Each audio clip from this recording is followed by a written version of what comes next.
pledge allegiance to the flag of the United States of America and to the republic for which it stands, one nation, under God, indivisible, with liberty and justice for all. Clerk Chapman, we get roll. Commissioner Jewell. Here. Commissioner Olson. Here. Commissioner McDonald. Here. Commissioner Nelson. Commissioner Yugovich. Present. And Chair Commissioner Boyle. Yep. I want to thank Balkan Community Center for hosting St. Louis County Board meeting today, and for Commissioner McDonald for inviting us. Commissioner McDonald, do you have anybody you'd like to introduce? Yes, again, on behalf of the 4th District, welcome to Balkan Township. Very near to the center of the universe, as Commissioner Jugovich would say. And Senator Tomasoni and I were out here on Saturday for a wonderful pancake feed. If you ever get the chance and are in the area, some of the best pancakes, but undoubtedly the best sausage. And I talked to a bunch of people, and we were graced with their presence today, as well as so many dear friends from the Balkan area and also the Chisholm area. So with that, I'd like to introduce the board chair for Balkan Township, Mr. Peter Klevenstein. Welcome. Thank you, Commissioner. And I flew my colors, the DNR, just because I know that many of you do know me from my job as the Assistant Director of Minerals of DNR, but I am on vacation from the DNR to be here representing Balkan Township. So on behalf of the Board of Supervisors, I'm Peter Klevenstein. The other supervisors are Brad Stragar, who is the true mayor of Balkan Township. He has been a supervisor for decades, and his father was a supervisor before him. And the other supervisor is broke the glass ceiling in Balkan Township. Jennifer Tarnowski is the first female supervisor in Balkan Township, and she's really been an excellent supervisor, on board in a very short period of time. Also, our clerk is Anita Novak, and we have with us today Treasurer Kent Verdeen here, and we welcome you, the St. Louis County Board of Commissioners, to Balkan Township for this meeting. We'd like to formally give kudos to the many fine people at St. Louis County, but particularly I'd like to call out Mark Weber, Jason Meyer, and Julie Marinucci in Lands and Minerals, Gerald Van Gilder in Public Works, John Strukel, David Fink, and Ron. I didn't want to get his last name misspelled wrong when you see my notes on there, in Environmental Services. Brandon Larson in the Auditor's Office, Ben Thomas, Shannon Cairns in the Assessor's Office, and the Commissioners representing Northern St. Louis County, Keith Nelson, Mike Jukovich, and our own Paul McDonald. And please accept my apologies, because for anyone that I've omitted, there are many fine people at St. Louis County, and we really do appreciate what you do for us. Balkan is 2 townships, 58 and 59 north, 20 west. Balkan's population is about 845 people. We have about 45 miles of roads and an annual budget of $500,000. The Balkan revenue comes primarily from our levy, $325,000, but we also have mining effects taxes, town aid, federal state PILT, and other revenues. The main services that we provide are roads. That's $325,000 of that $500,000 budget. But we also operate this community center. The canister site is staffed by Balkan employees. I know a lot of the canister sites are manned by the county, but we man that with our employees.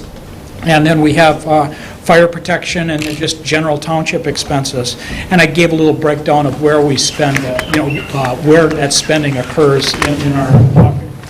The last page of that handout is our priorities for 2019. When we had our annual meeting, we are replenishing our Class 5 inventory just a little bit to the west of us here, and that is being done by St. Louis County. Again, thank you very much. We piggyback onto when the county is doing for its work to get, some of our Class 5 into inventory. So thank you. This summer, we'll be doing a chloride application on our roads to keep the dust down. We look at, it's always discretionary of where we spend our money, and keeping the canister site hours of operation open for the citizens is we open it three days a week. We're also looking to build a salt shed this year, and we've thank you IRRB for funding that. We are looking at hopefully adding, we only have one employee, we'd like to have 2 employees for our roads. It's just safer in these day and age with as many miles of roads as we maintain. We need a new loader and a hydraulic excavator and a trailer to haul it. And then the last item on there, you'll see I've highlighted in yellow, is paving a few major roads. And that's where, where I'd just like to kind of plant the seed, because I really think we'd like help from St. Louis County in your expertise. We'd need funding likely from IRRB and our legislators to help us with that process. But to kind of explain why, I have a graph here. It's a bar graph. And what it shows is there are 73 townships, organized townships in St. Louis County. And you can see that there are 7 townships that have no miles of roads. They have no township roads that they maintain. There are also, 33 that have 5 miles or less, but they have some roads that they maintain. And you see there's 3 outliers on this graph. It's Fayette Township, Balkan Township, and White Township that just have, it's not a normal distribution. They're outside, and something's different there. And why is it different?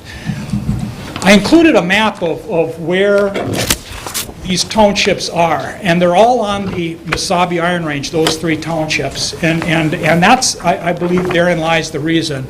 When our township was formed in 1912, it was formed because of the natural ore mines in this area that brought population to this area. And with the natural ore mining, there was a lot of money that was generated from the mines that stayed local, and we were able to fund a lot of things ourselves. And so we did not need any funding from outside. We didn't ask for money from Balkan Township or from St. Louis County or from the state or whatever. We were able to do it ourselves with the resources that we were blessed with. What's happened, though, is that money dried up in 1980. At the beginning of 1980, through the 70s was the last time the Sherman operated in Balkan Township. And so we don't have that money anymore. We've been trying to limp along without it, and it's been difficult. And now if you look at Balkan Township, Fayette Township, and White Township, they all experience the same things. Those are the 3 organized townships. And I attached to that map, the maps of Balkan Township, and you can see our network of roads, but you'll notice that our network of roads, it's actually, this is, north is going, sideways, so this is how it would look, if you put north to the top of that map. But you'll notice the roads are all gray, and that means they're township roads. Now, Cherry Township, which is right next to us, but it's not on the Mesabi Iron Range, is the next page. And if you look at that page, you see that all of the roads are shaded green.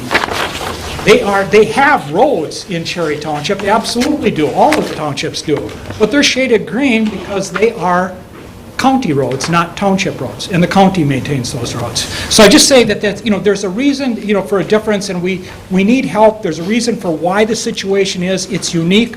Doing something for Balkan doesn't mean that things have to be done for across St. Louis County, or that they're domino effects. This is a unique situation because of us not asking for help in the past. So we're going to be asking really for St. Louis County because you have the expertise to help us. But when I talked to Keith Nelson is not here, but one of the northern commissioners I was explaining our situation to, he said, Pete, I understand. St. Louis County doesn't have money to take on additional roads. But what we do have is expertise at St. Louis County. And so that's where I think that you can help us, and we have gotten nothing but positive messages of the expertise that you're able to provide if there's funding. And so that's what we're going to be working with you guys to provide the expertise. Hopefully IRRB and our area legislators to provide funding. And I just wanted to give you a kind of an open door to that. If you look at the next page, Fayette Township, is a township that has a similar situation. But you can see that there's around certain areas of their, Long Lake and what, you do see that there are green roads within Vale Township, but there are no green roads in Vulcan Township. And so there is a difference. At that, unless there's any questions, I just wanted to give you a heads up, where I see Vulcan Township in St. Louis County, but let me just say, St. Louis County does wonderful work, and we're really happy that you came here and that we had a chance to really, let you know how much we appreciate what you do for our area. Thank you. Thank you very much. That was one of the thorough talking points that we've had in the township. You got us up here, you got ears listening, so thank you very much. Once again. Next up, we're going to kind of switch up the rules a little bit here. I know we have some visitors in the front. Commissioner Jugovich, would you like to explain what's happening?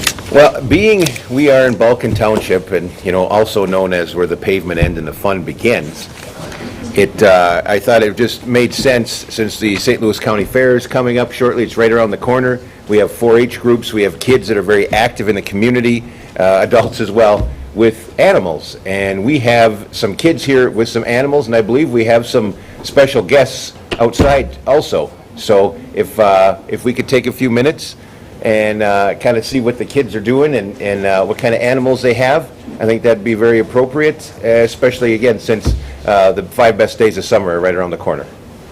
Thank you very much. So let's take a 5-10 minute recess and go see what the 4-Hers have for us in front. I think they'll come in. Let me check. Are they coming up, or do we want to? Let me check.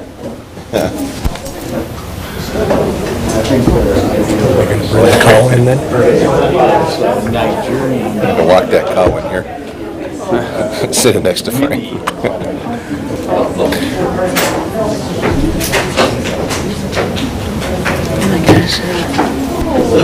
Hello, everyone. Thank you for coming. We have 4-H participants and parents here, so, and I was told this was not a horse.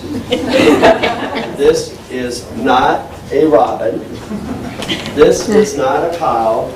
And this is not a guinea pig. So they're going to tell about 4-H and share, I think a lot of them are showing at the fair coming up, right? At the 5 best days of summer. So parents, do you want to help with some introductions and let the kids tell us a little bit about their animals? Grab the microphone for them? Or? Okay. Come on, Gray. Okay, I think it's working, right? I'm not sure that's, here, gotta help. I don't think it's It's on Okay. TV. So I'm going to have Nicole introduce herself first because she's actually 4-H. I'm a mom. So I'm Nicole Cutterly. I'm the 4-H program coordinator for North St. Louis County. And we've got 5 youth with us today. One more is outside with her calves. And I will let them introduce themselves and what they brought with them today. Say your name. Heidi, And what do you have? a pig, More than that. What kind of pig is it? a Yorkshire Duroc Cross. And are you going to show pigs at the fair? Okay, last year, did you show pigs at the fair? Yeah, what happened? You fell in love with your pigs? And so what did you do? I bought pigs. You saved up all your money that she made working, and she bought her own show pigs this year. This is not one of them. And she got into, she's going to now breed pigs, right? So you have what at home? 8 gilt, And 1 boar. you're going to have a whole lot of pigs next year, right? Okay. And you also own a business. What's your business? Ladies. Hens and hares. Because what do you do? Raise rabbits and sell them. Yep. And you are? Haley, And what do you have? a duck. What kind duck? Pekin, What kind of ducks do you have at home? mallard, And khaki. and khaki camel. Yeah. And who are you? Sawyer, What do you have? a rabbit. What kind of rabbit? Polish, How big does it get? 2.5 pounds. That's as big as they get. Are they the smallest breed of rabbit? No. Yes. You're going to practice rabbit hole. Hi. Hi, I'm Jasmine, and I have a Nigerian dwarf goat. And are you showing it at the fair? I am. I'm showing other goats at the fair. And we have Emily. Let's talk to this. Hi, what's your name? My name's Emily Barga. And what are you showing at the fair? Calves, pigs, chickens, and rabbits. Beef or dairy? Beef and dairy. And how many years have you shown animals at the fair? This will be my second year. Right, so you loved it so much last year that you went and bought a whole lot of animals to show this year? Yeah. And how many years have you shown at the fair? This is going to be my first year. Nice, awesome. How many years have you shown at the fair?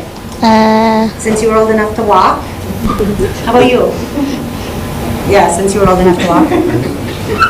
And you? Same thing. And I think we could dispense without this. What are you holding, though? Oh, that's, you want to talk That's a about great chicken? question. And chicken. What kind of chicken is it? Salmon. Yep. And how many chickens do you have at home? Oh my gosh. And how many ducks do you have at home? And how many geese do you have at home? And how many turkeys do you have at home? And what do you do with the turkeys?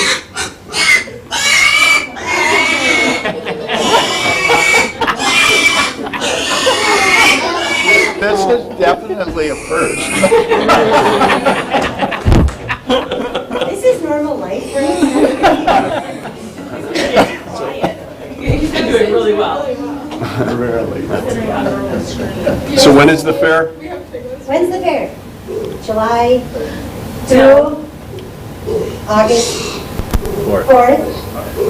And you're going to invite everyone to come and watch the rabbit judging when? Wednesday morning. And pigs. And these guys show their pigs on Saturday. So, Emily, do you have animals outside too? Oh, yeah, my calves. Do you want to walk in? Okay, we decided not to bring the calves into the Balkan stomp because that would really be a stomp. But I think if it's okay with the kids, are there more questions from the commissioners? No, I was just go gonna ahead. say the gal holding the pig, I wouldn't want to arm wrestle her because I think she's strong. She's strong. How many kids do you have in your local 4-H? We've got about 280 kids right now in the program. Fantastic. Right. That's great. And There's we a lot of have, good programs. of rabbits, like just rabbits alone, we have 71 rabbits coming to the fair by 4-H kids. And that's 4-H meaning 3rd grade and up. That doesn't count our, like, these two are clover buds still, so it doesn't count our clover buds, but last year we had 13 little clover buds showing their rabbits. And they do their own chores, take care of their animals. And it's a big promoter of agriculture, ongoing agriculture and agriculture sustainability And that's a big thing because the fair, I mean, a lot of people associate the fair with rides and things, but there's so many things going on with agriculture and how important it is to St. Louis County as a whole. So this is a great program. And I know for a fact, Emily's got some quality stock. Let's go see it. Let's go see it. Sounds good. And commissioners, a special thanks to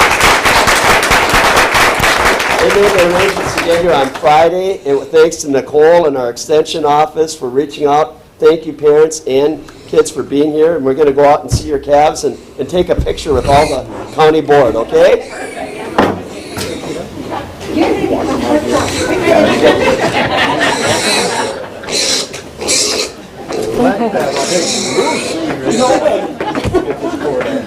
Come on, Kim. Come on, Kim. Oh, I'm coming. I love that, yeah.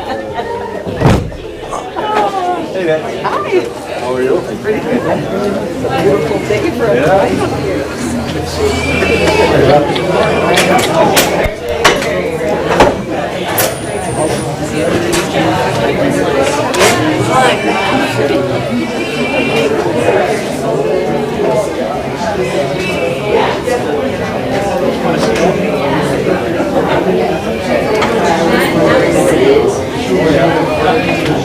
Anybody else coming out? Yeah, I'm coming.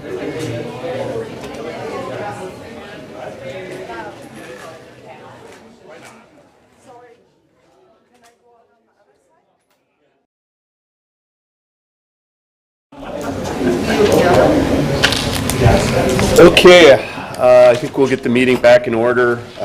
Again, Commissioner McDonald, Commissioner Jugovich, thank you for especially having the 4-H here. And they did a good little bit of lobbying, explaining the purpose of the need for the new building for the fair too, which you hear from our commissioners, but to have the actual 4-Hers in there telling about their experiences, it's hits home a little bit harder. So thank you very much. It's a win-win on that.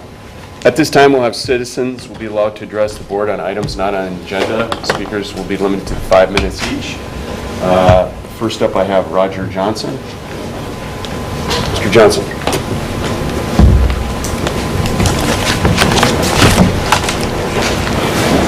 Thank you, Commissioners. Roger Johnson from Chisholm, retired Assistant Director of Division of Lands and Minerals, Department of Natural Resources, and I'm a volunteer with three other fellows from the Chisholm Beautification Association, and we're here to thank the board because last year you approved purchase of the lands or leasing of the lands to the city of Chisholm for the Bruce Mine Park. If some of you haven't noticed it, but that's that steel structure on the east entrance to Chisholm. It's the last remaining underground mine head frame on Mesabi Range, and it also had a sintering plant, which was the only one on this range. There was one on the Cayenne Range. So that is a memory, and it's for a witness to the underground mining that occurred so often here on this range. And to the immigrants who came. My dad was an immigrant Swede who came. He worked in both underground open pit. He was a carpenter and painter by trade, but we're happy for our immigrants that really established and really lifted this range up. So welcome to the range. The county board approved this last year with the help of Mark Weber, who really assisted us in the planning and giving. We also got 2 parcels of land from IRRR, which covers the property that we're looking at, all south of the Mesabi Trail, and it's going to be a park setup. And we had the original phase 1 done, just completed, with the road started in there. It's not completed yet because we wouldn't have enough funds, but this year we are getting some additional funds from the state. We'll be working on phase 2 of the project. It's going to be something to behold. It's not just for Chisholm or Balkan, because it's in both towns, and we have permission from both boards, but it's on Mesabi Range, it's in Minnesota. It's a tourist attraction, and people are going to want to see what's going on there. So we plan to have an overlook to take a look over the highway to see the Twin City, the Monroe Dunwoody pits that are filled with water currently, but those are open pits that a lot of people like to stop on the highway where they're not supposed to. So we'll have an overlook to permit them. We'll also interpret the site and tell them what really took place there. The pit is not, and shaft is not a very deep one. It's only about 300 feet because it's near the north side, as our information. So we're grateful for you as the county board. We just want to thank you for doing that. And I'm glad because the last time I appeared before the county board was years ago. They're always happy to see me because I told them how much money they're going to get from the state tax forfeited mineral royalties on both iron ore and copper nickel. Thank you. Thank you, Mr. Johnson, for all you do. Is there anyone else that would like to address the county board on items not on the agenda? Start up. I would just like to ask, how many people... We'll have you come up and introduce yourself and your address. And I'd just like to know how many of you people are in favor of polymet mining? we'll have you introduce your name and your address, please. Yep, Stan Henriksen, Chisholm. Thank you. And we try not to, we are on listening session, we don't usually have dialogue during this part of the... Well, it's no dialogue, just if you're in favor, raise your hand. Thank you, Bill. Thank you very much. One more question. Yes. You know, I see on the TV that they advertise gold mining west of Cook, and they show people looking at core samples, but no details. What are the details? Like, which company is it? And where are they drilling, and who's doing the drilling? It's been on TV many times, but no details at all. And we can have somebody from the county address that for you. Thank you. Any other?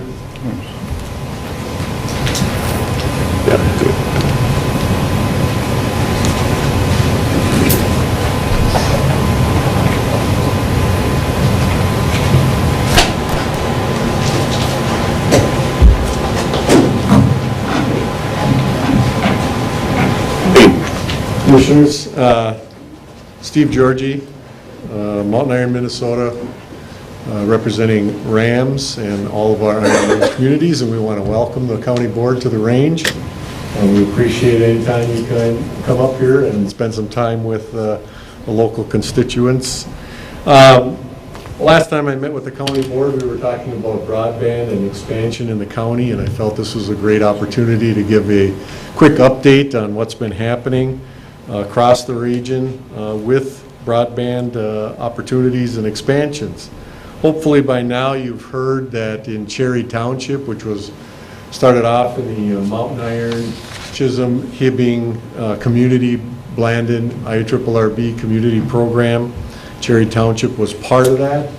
And after the feasibility study was completed, we met with local providers, and CTC out of Brainerd showed a lot of interest.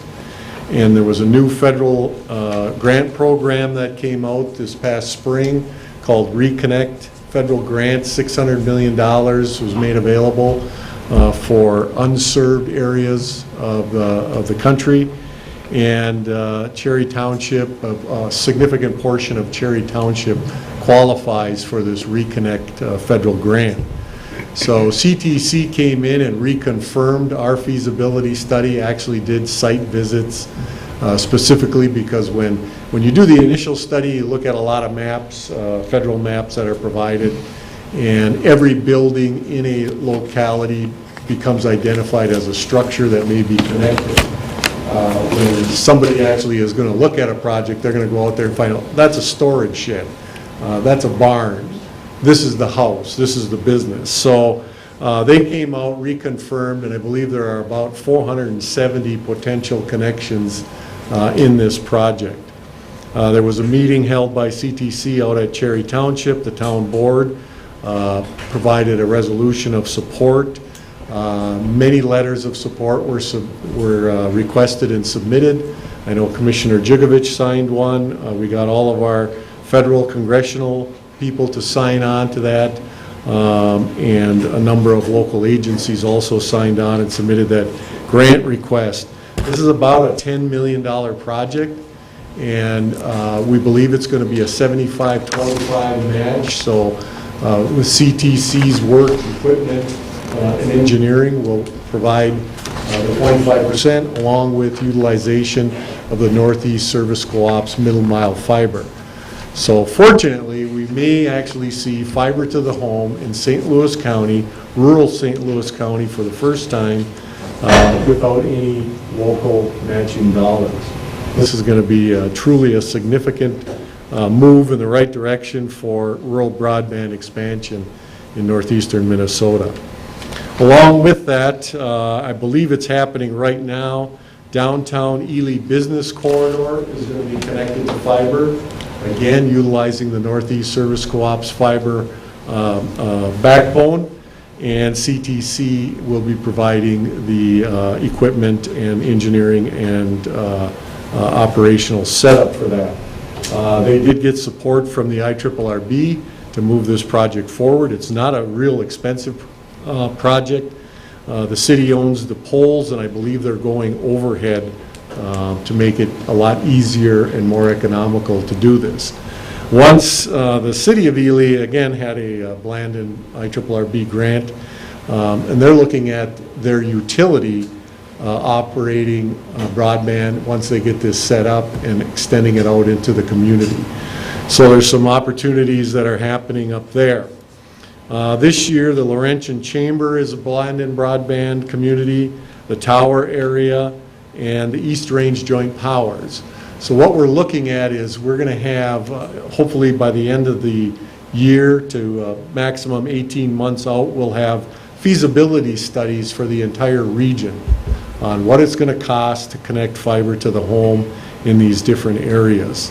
And again, we've got a willing partner with the Northeast Service Co-op. Their middle mile fiber is accessible in all these areas, and they have plenty of capacity available to these communities if they can find a way to make those fiber to the home connections.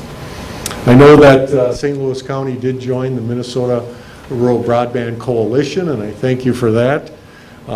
We just had an annual meeting down in St. Paul last week and celebrated the success of securing $40 million for a 2-year biennium for the Border to Border Minnesota Broadband Grant Program. And in Cherry Township, you know, there's always a boundary line where people on this side of the highway are getting connected, people on the other side of the highway aren't. Part of the reason is because they didn't qualify under the federal grant program, but under the state border-to-border grant, they will qualify. So CTC is already looking at extending over into the east side of the Spirit Lake Road and heading toward Clinton Township for another potential project. So great opportunities are looking forward in the future for the region when it comes to broadband expansion. The other big, to me was big and good news, is last week or 2 weeks ago the IRRB set their annual budget, and for the first time ever they have included in the infrastructure grant program broadband. So the commissioner and the board has recognized that broadband is infrastructure, and communities now have the opportunity to apply for grant funding if they have a broadband project in their community right out of that program. And I believe they took a couple $1 million out of the DJJ and added it to the infrastructure program this year, so they have more funds available. We'll see a significant increase next year. We get off of the 3-year cycle. If everything maintains as is with production, tonnage will be at capacity, and the revenue from taconite tax should be up significantly in 2020. So that's all good news. The other thing is today, hopefully you've gotten the notice, there's a broadband meeting, kind of an update in Mountain Iron from 1 o'clock to 3:30 at the community center. Any and all participants or interested parties are welcome. There's no cost. And it's an opportunity to meet with some of the local participants who have been working on broadband expansion and get some updates and talk about what potentially lies for us in the future. Again, we believe that, you know, it was amazing to see all of the youth that's involved in the 4-H, but I think if you talk to those same children and parents about the need for broadband in this area, they would echo that it's as strong of a demand as anything that we have. So we appreciate the action and supports that you've given us, and hope that you will consider looking at funding mechanisms in the future for St. Louis County to participate in the expansion of rural broadband throughout the county. I know Thursday there's a celebration in Itasca County for Paul Bunyan's Gigazone. We'd certainly like to see that happening in St. Louis County also, because I don't know where a Gigazone exists in St. Louis County. We need them. But appreciate your time, and just know that we are continuing to advocate for this, and hope that you'll join us in that fight. Thank you for the update. Is there anyone else that would like to address the board on items not on the agenda? Seeing none, for items, oh, I'm sorry. I don't know if I'm on your agenda. Have you introduced yourself and your address, please? My name is Ken Callio, and I live in Balkan Township. My grandpa came to Balkan Township. He bought land in 1912, and he moved out here in 1916 because of the strike of 1916, where all the Finns were blackballed. And then my dad came along, and he's been here all his life, passed away.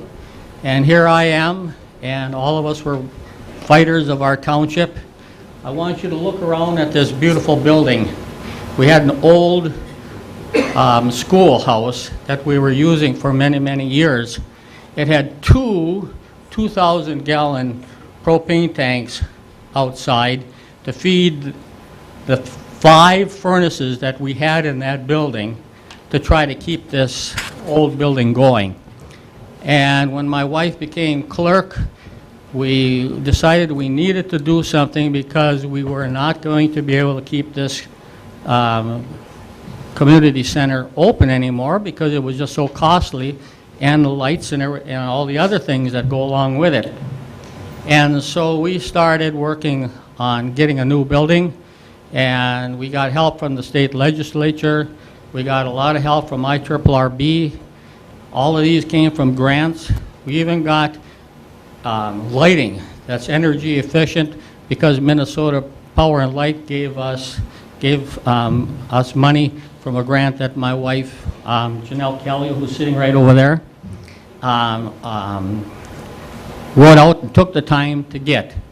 And now, at this point right now, our treasurer, Kent Ferdine, says we're making money every month on this building, this wonderful little building. And we're so happy that we got the support of so many different entities to get this for our young students that just came in here. Because this is living. It was here for my folks. My grandpa was here for my folks. My dad came to this old Balkan Community Center with a horse and a wagon with a wood stove in it. And now we still have something energy efficient. We haven't even filled our propane tanks. Our energy efficient for this building is almost nothing. So I want to thank everyone for helping us. Also, I want to show you, for people that are not familiar with Balkan Township, I had many boards here of pictures, but somehow they're disappearing. But I have a picture of Balkan Township there so you can take a look at it. And on the bottom, there's about 6 or 7 sheets there. If you want to read the history of Balkan, we had a gal from California that came all the way here for the centennial, and she wrote that.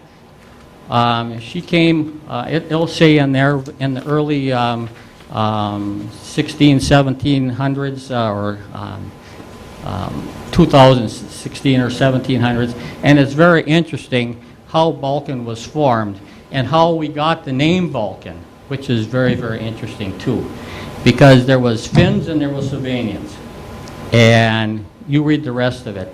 We also have a picture of a young man over there that served in World War II. He's now has passed away, but he was at our centennial. A lot of my school teachers, and we also have a person on the board who, his dad was a school teacher that kicked me in the butt a couple of times to keep me on that straight and narrow. And I didn't realize it at the time, but he was a very important person to me.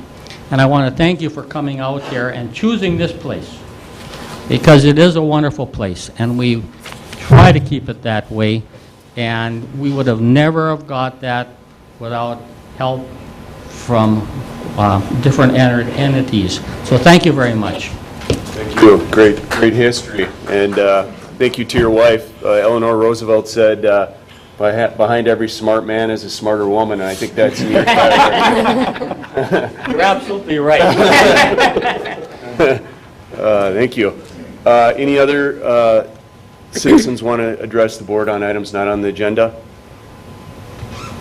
Seeing none, we will move for items listed on the board agenda or committee of the whole. Citizens will be allowed to address the board at the time the motion is on the floor. Commissioners, next up we have 4 public hearings. I'm going to open up the public hearing process. I'm going to have Clerk Chapman read the introduction. This public hearing is being conducted pursuant to Minnesota Statute Section 340A, St. Louis County Ordinance Number 28, which is the liquor ordinance, and the standing rules of the county board. A copy of the standing rules is available upon request. A formal record will be made of the proceedings. Accordingly, we request that all speakers sign in and state your name and address at the beginning of your testimony. Both verbal and documentary evidence will be accepted by the board. The order for the hearing will be as follows. First, the county attorney will make the initial presentation. Second, representatives of the establishment may appear and give testimony.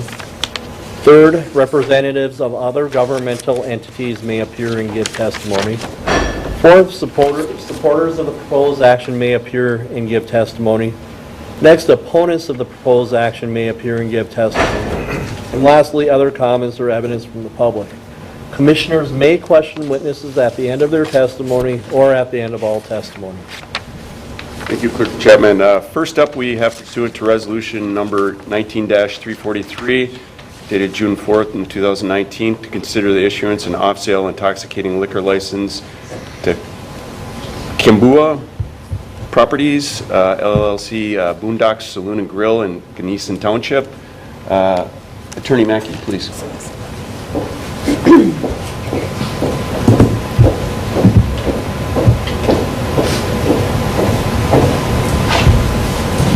Thank you, Mr. Chair. Commissioners, we're here today on the application by Kabuma Properties LLC, DBA Boondock Saloon and Grill for an off-sale intoxicating liquor license.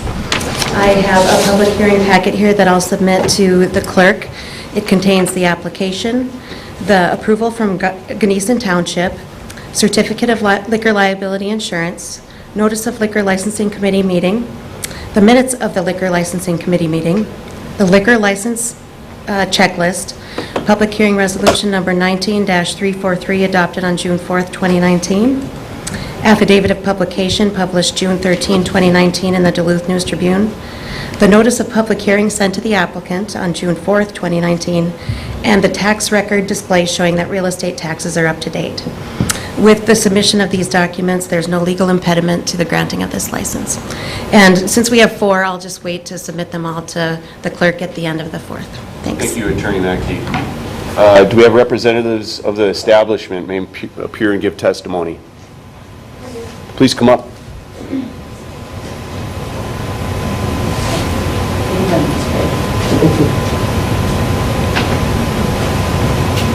We'll have you introduce yourselves. Germany Trish Biggin. And do we have any questions for the establishment, or do you want to give any testimony? No, thank you for the consideration of the off-sale license. Other than that, that's it, so. We're up and running, just trying to add off sale. Yep. Commissioner Jugic. Just one question. At the liquor committee meeting, we had the opportunity to talk a little bit and go over some things. You had a chance to read the greenish or Yes. booklet? Yep. And you plan on going by those rules and regulations and abiding by them? Yes. Perfect. Commissioner, questions? See none. Thank you. Thank you. We have representatives of other governmental entities may appear and give testimony. Other governmental entities? Seeing none, supporters of the proposed action may appear and give testimony. Any supporters? Next up, opponents of the proposed action may appear and give testimony. Any opponents? Seeing none, other comments or evidence from the general public? Seeing none, I will ask for a motion to close this public hearing. So move. Supported by Commissioner Olson. All those in favor of closing the public hearing, please say aye. Aye. Opposed? Move on. Do I have a motion to approve this resolution? So move. Moved by Commissioner Jewell, second by Commissioner Olson. Any discussion from commissioners? Seeing none, all those in favor, please say aye. Aye. Opposed? Motion passes. Thank you very much. Next up, we'll move up to the next public hearing pursuant to Resolution 19-344, dated June 4th, 2019. Consider the insurance of off-sale intoxicating liquor license to Take Off the Landing in Beatty Township. Attorney Mackey. Thank you, Mr. Chair. Commissioners, again, I have a public hearing packet containing the same documents. I'm not going to list them every single time. But suffice it to say that all matters have been handled with really relative to this application, and there are no legal impediments to its granting. Thank you very much. Do we have representatives of the establishment to appear and give testimony? Representatives of the establishment? Seeing none, representatives of governmental entities? Representatives of governmental entities? Seeing none, supporters of the proposed action? Supporters of the proposed action? Seeing none, opponents of the proposed action? Opponents of the proposed action? Seeing none, comments or evidence from the general public? Seeing none, I'll ask for a motion to close this public hearing. So moved. So moved by McDonald, second by Jewell. All those in favor of closing the public hearing, please say aye. Aye. Opposed? Now closed. I'll ask for a motion to approve that resolution. So moved. McDonald, second by Commissioner Jewell. Commissioner discussion? Seeing none, all those in favor, please say aye. Aye. Opposed? Motion passes.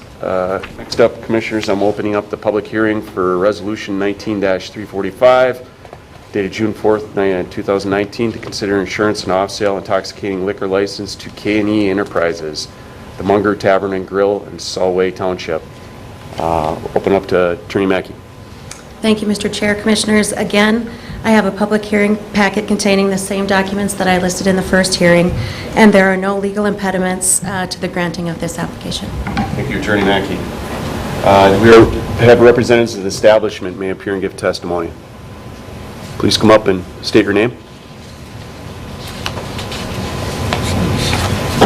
Good morning. My name is Catherine Eagle, and this is our lovely business. We've been operating since May 14th, and I appreciate your considering this license. Thank you for joining us. Commissioner Jugovic, do you have a question? You know I do. Just, again, we're fortunate enough to spend some time together during the committee meeting. The booklet, critical, very important that we both understand how the rules and regulations work. I'm learning as I go, you learn as you go. Do you fully plan on adhering to those rules and regulations moving forward? Yes.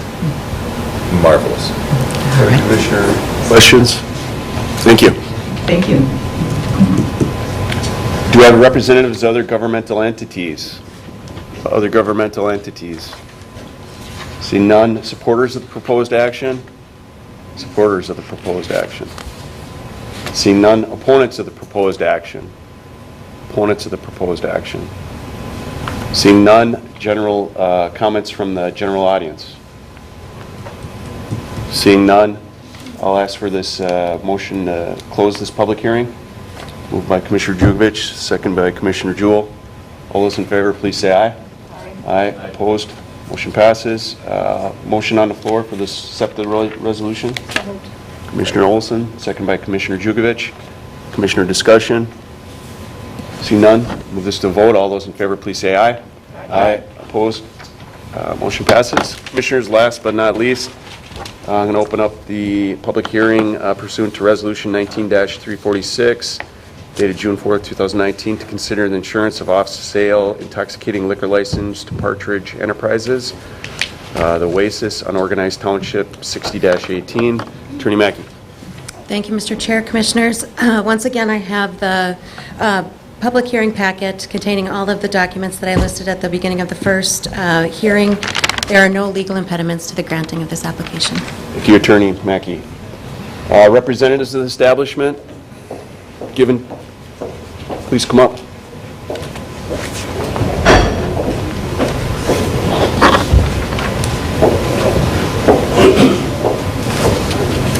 Welcome.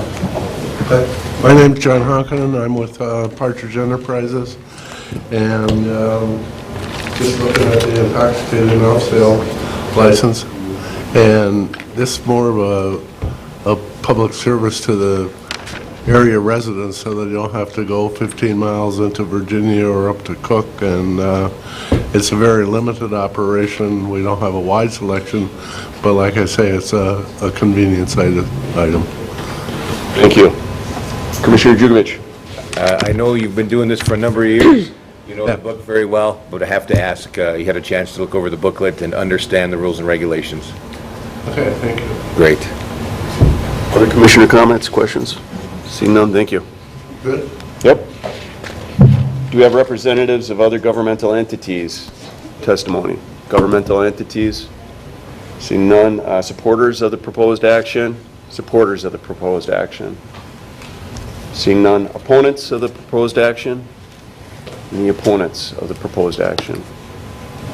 Seeing none. General public evidence. General public evidence. Seeing none.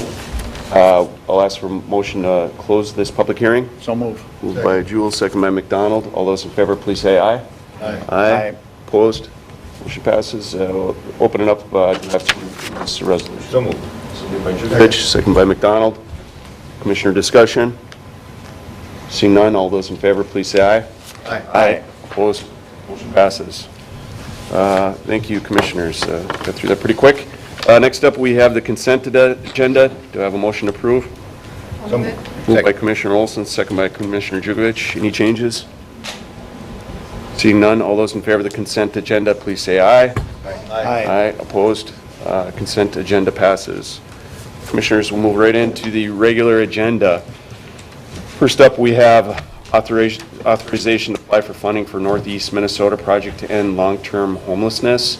It has not been to committee yet, so we're going to suspend the rules.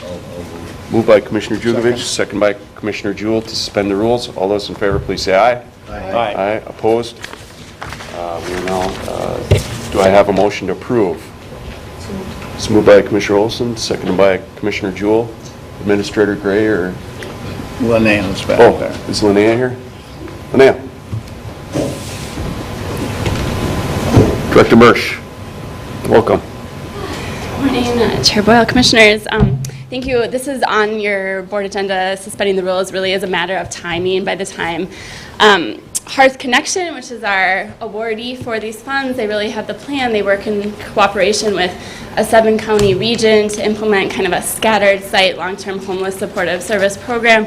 By the time the notification came out, it's base funding. There is no allocation to that base amount. We didn't have another board meeting to get it to you before we needed to apply, and we are the fiscal agent for the project. So you do see that there's 2 separate amounts in here. So the other $300,000 is a slight increase in kind of a different categorical area. Hearth Connection has been involved with AEOA and range transitional housing and doing kind of this navigator, kind of more supportive services and kind of partnering in some staffing and outreach north, and is going really well. And so they're proposing to do that through CHUM in the Duluth area as well. So that would be what that increase is this year. Otherwise, you know, we're working closely with our partners as we work through the governance board and just our plan to end homelessness and kind of just increase supportive housing and kind of the whole continuum of housing and housing with supports countywide. And I do want to just mention that David O'Leary, who is the Northeast Regional Point Person for Hearth Connection, was appointed to our governance board, and so that's just a really great connection as we keep trying to work in partnership to strengthen these partners. So, thank you. Thank you, Director Mersch. Commissioner, any questions for Director Mersch? Seeing none. Commissioner comments? Seeing none, move this to a vote. All those in favor, please say aye. Aye. Aye. Opposed?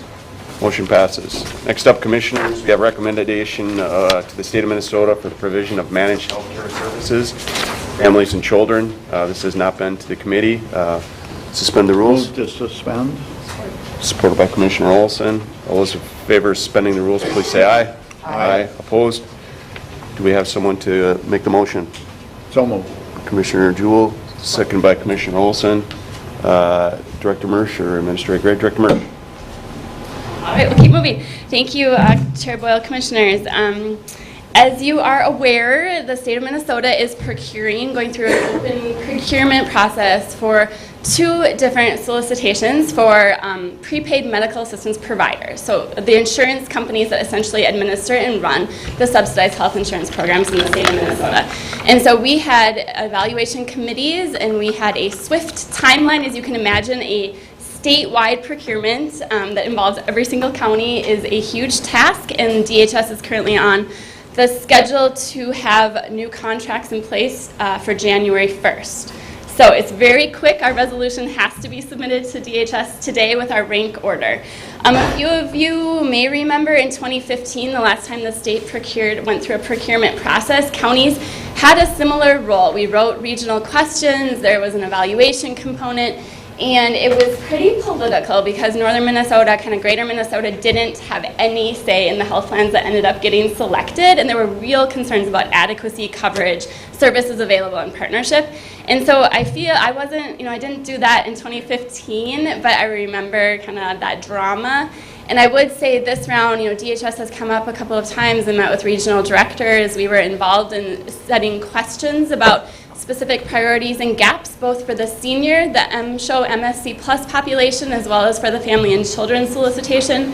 And we went through the comprehensive scoring. I mean, this is kind of our reading material that led us to the scoring that you have today. And so I don't know what weight our scores and our rank carries. I don't know the full math. We rated Appendix M and Appendix R.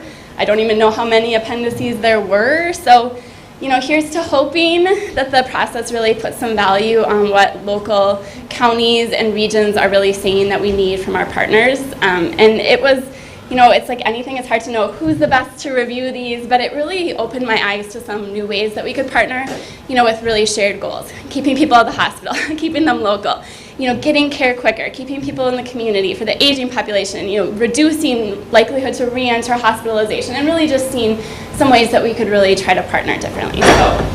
So you have our recommendations in front of you. This is for, on any given day, 40 to 48,000 people in St. Louis County who are on some type of a subsidized health insurance program, and so it does make a big difference in our communities. So with that, I can answer any questions, or I can send follow-up information. Commissioner, questions?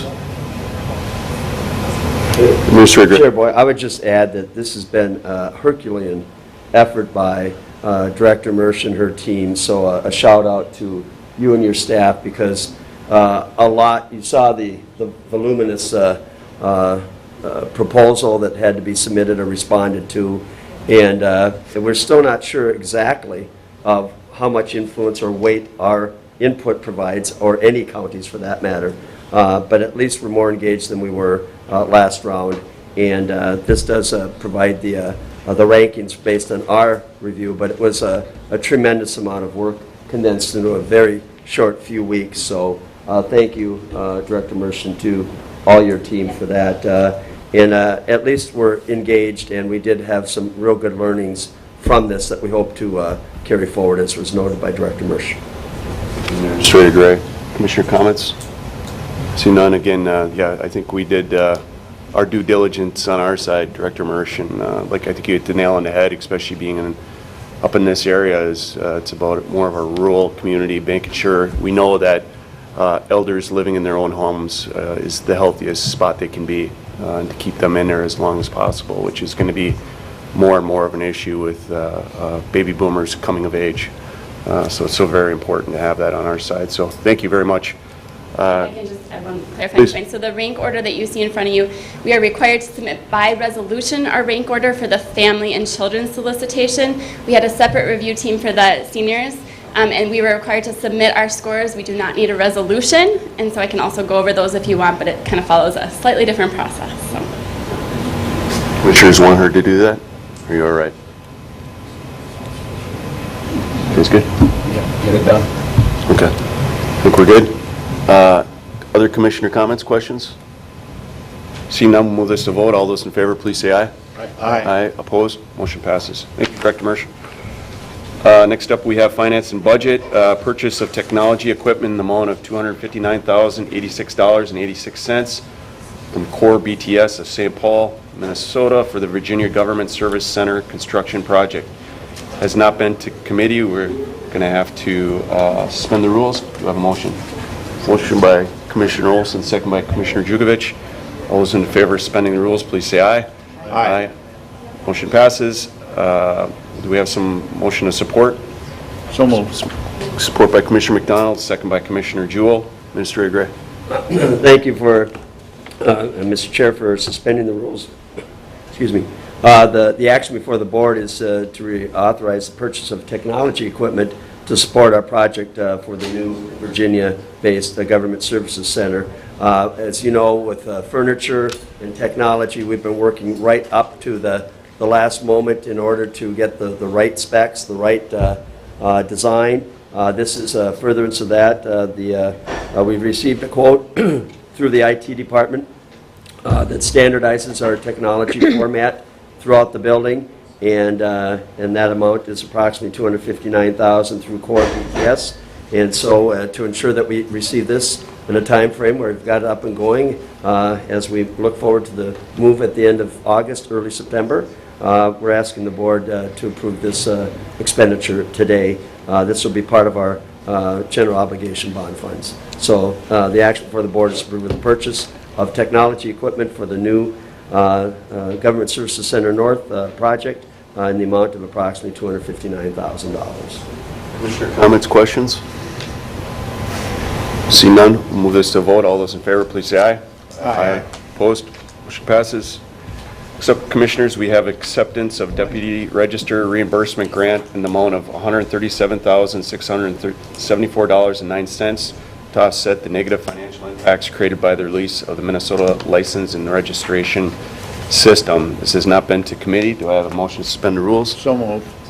Supported by Commissioner Olson. All those in favor of suspension of the rules, please say aye. Aye. Aye. Opposed?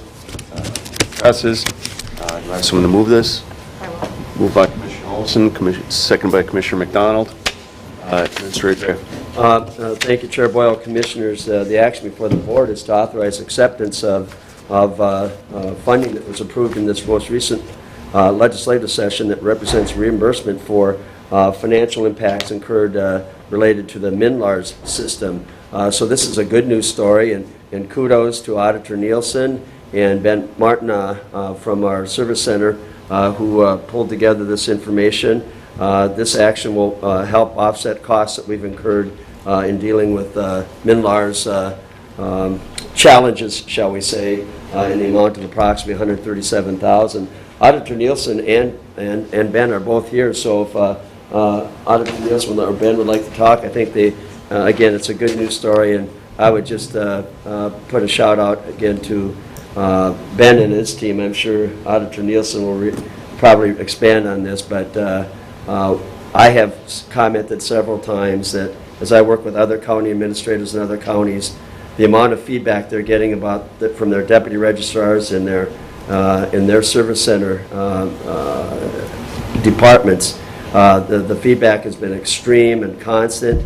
For whatever reason, whatever Auditor Nielsen and Ben have got going, that level of chatter has not been the same. We have the same challenges that the rest of the state has, but through, I think, a very significant service effort and outstanding staff, we've really tried to meet needs even and work around the system. And Commissioner McDonald and I had a chance to meet with the state IT director, as well as Ben joined us on that. We had a very productive discussion around this and other IT topics. So between Auditor Nielsen and Ben and Commissioner McDonald, we're on a first name basis in the IT department, so that's a very good thing. But outstanding work over the past year and a half of really challenge, maybe it's 2 years, and I'll let Auditor Nielsen tell the rest of the story, but great job by our team up there to keep the negativity to a minimum, and it's very unlike what I hear from other counties, so that's a very strong recommendation to them. Auditor Nielsen. I want to reiterate what you're saying as far as the customer service that we provided up at the service center, and that really is attributed to Ben. He's done a great job really learning and understanding the system, the pitfalls, the things that the people that we needed to be able to call, how to be able to maneuver through the system so that we could get people's questions answered.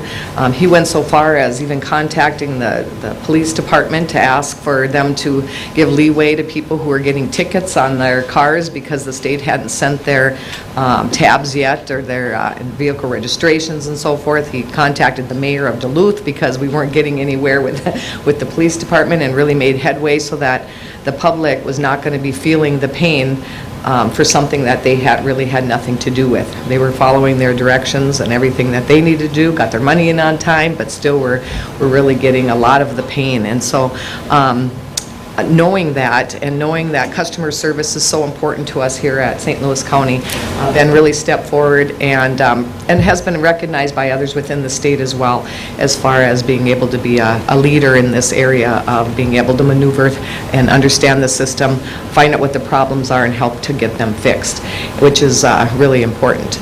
And so we appreciate the state that they've recognized that this was a major issue, and there's a lot of places that didn't have have enough funds, and we're even looking at having to close because of this. And so getting some reimbursement for some of the problems and the overtime, and we end up spending, a lot of extra time and overtime by our staff, which was wonderful that they were willing to do that. They maintained a very positive attitude, which helped the whole situation. And so I just wanted to thank you, Ben, for all the work and efforts that you've done over this past couple of years in doing this, and I know you have a few words that you'd like to say, so go ahead. Well, a lot of this is already covered. Thank you, Nancy, for your good, kind words. Kevin as well. Excuse me. And Paul and Kevin and I and Tariq, the minute director, had a nice luncheon. And really what happened with the MNLARs, they decided to do an independent study on it, which they created a blue ribbon panel. And with that came out that they need to scrap MNLARs. It's really cost us as deputies a lot of money in, like Nancy said, labor and overages. But us at the service center, we're kind of a hybrid. So we're not just motor vehicle, we're passports. We do DNR, driver's license. We also accept property tax payments for St. Louis County, as you all know. So with that, it's a lot of customer-facing transactions. Yes, MNLARS has put a burden on us and a financial impact. So with this grant, we're able to kind of steady the waters a little bit, at least as far as the motor vehicle bucket that we've seen. So we have a lot of customer-facing transactions that we do every day. We do about 115,000 transactions a year for St. Louis County and the community. So we really pride ourselves on customer service, and we really look forward to serving it. And we look forward to a new rollout for the Department of Public Safety. So I'm hoping that with MNLARS and what it has presented for itself, we have a new program, and right now they're on and doing an RFP to get another vendor. Most likely out-of-state vendor that's going to come in. Through that, they have to have at least 5 years of experience and be in 5 states. So right now, currently, our Fast DS system, which is handling our driver services side of it with the driver's licenses, they put in an RFP for the vehicle services side. So I'm looking forward to see that happen, and I'm hoping that the state chooses them as a vendor. So. A lot of money lost by the state, we understand that, but with this grant, it's really able to help us out. So, thank you. Thanks for all your work on this and helping out the state. Sounds like you're doing your due diligence on that side, so thank you very much. And thank you, Commissioner McDonald, for your contacts. Commissioner comments, questions? Commissioner McDonald. Just an update, follow-up. In fact, I was on the phone last night with Commissioner Holmes, and I just want to reiterate the conversation between Tarek and Ben was a little bit over our heads, but we held our own. But it was a very productive discussion. We've got it nailed down where he is going to be up here in late July, early August, with a stop in Duluth, and then also some stops on the range as well. So he definitely is still planning on coming up here. We just got to nail down a date, and he looks forward to the visit and was very, very impressed with Ben. Excellent. Thank you for your work again on this. Other commissioners? So now we'll move this to a vote. All those in favor, please say aye. Aye. Aye. Opposed? Motion passes. Commissioners, that's all we have on the agenda as a whole. As you can see, we, following our committee of the whole, have a tour at Ironbound Studios where lunch is provided. Thanks to Commissioner McDonald. Motion to by Commissioner Jewell, second by McDonald. All those in favor of adjourning, please say aye. Aye. Motion passes for adjournment. Commissioners, we'll start the committee of the whole in about 5-10 minutes. We have Pacific at 11. Talk specific at 11. Yeah. Which will be. Clerk Chapman, roll please. Jewell. Here. Commissioner Olson. Commissioner McDonald. Here. Commissioner Nelson. Commissioner Yugovich. Present. And Chair Commissioner Boyle. Here. Commissioners, we're going to move down to the agenda a little bit and move right to time-specific presentations, 11-ish. We got Lockridge, Grindle, and Nelson congressional update. and we have our good friend, Mr. Ungaro, to lead us. Thank you, Mr. Chair and members. John Ungaro, Director of Intergovernmental Relations. It's my pleasure to introduce for you a couple people from Lockridge, Grindle, and Owen, who will be giving you a congressional update. For those of you who don't know these individuals, first of all, Leanne Endo is here. Leanne has been working with Lockridge for quite a few years, and certainly Commissioner Jewell and I have been working with her a lot on some of the issues pertaining to the BWCA, whether it's the land exchange, whether it's Ty Blotnick, or whether it's our national pill payments. She has been quite busy this year on those issues, so we're so glad to have her. And then also with her is Alana Peterson, and Alana will officially be the new director of the Washington, D.C. office beginning August. Is it August 1st? Yes, August 1st. So she is here today. Alana most recently has been Senator Tina Smith's director of her state office, and prior to that, Alana has worked in other capacities, including, I remember a few years back, she was with Congressman Oberstar, so she is quite familiar with our region of the state, which certainly helps. And then also Alana, I was disappointed that Keith wasn't here because I thought he'd be especially interested that Alana is, her spouse is the new Commissioner of Agriculture in Minnesota under Governor Walz, so farm issues certainly are something which her husband knows a lot of, and Alana knows too. So anyways, I will let the two of them give you a briefing, and feel free to ask any questions. Welcome. Thank you. As you said, I'm Alana Peterson, and I'm going to start with Lockridge, Grindle, now in August. I have spent 25 years with the delegation here in Minnesota between Mingy and Oberstar and Franken and Smith, and certainly live in Pine County, so I'm here in the 8th. Traveled up 73 today, saw some of that construction. That was kind of nice. Even though I had to wait, I appreciated it. So Pine County resident, certainly live in the 8th here and excited. Part of the reason I decided to join Lockridge, both I know you too, that I've watched their good service over the years. I appreciate the values. I too worked with folks that you worked with years ago and this for many years from this firm, and appreciate the good service that they always give. My new role will be overseeing the team in DC, so I will help Leanne do this work on your behalf, and I will be available, and I actually will stay because obviously we are raising our 2 boys and our miniature horses in Pine County. I will stay here in Minnesota and go back and forth to DC to do that work, but after 20 years it seemed like the right choice to be able to help represent really good clients like you guys, and to stay close to the places that mean a lot to me around our district especially, so I have a lot of clients. And I understand that Leanne over the last 6 months in this transition has been working hard on some issues that are familiar to me too over the years working with the delegation, so continue to think about opportunities and ways to do some really good work on your behalf and with Leanne, and to support all of you and look forward to working with you. Leanne's going to give most of this update, but we certainly both can take some questions about what we got going on your behalf at the end.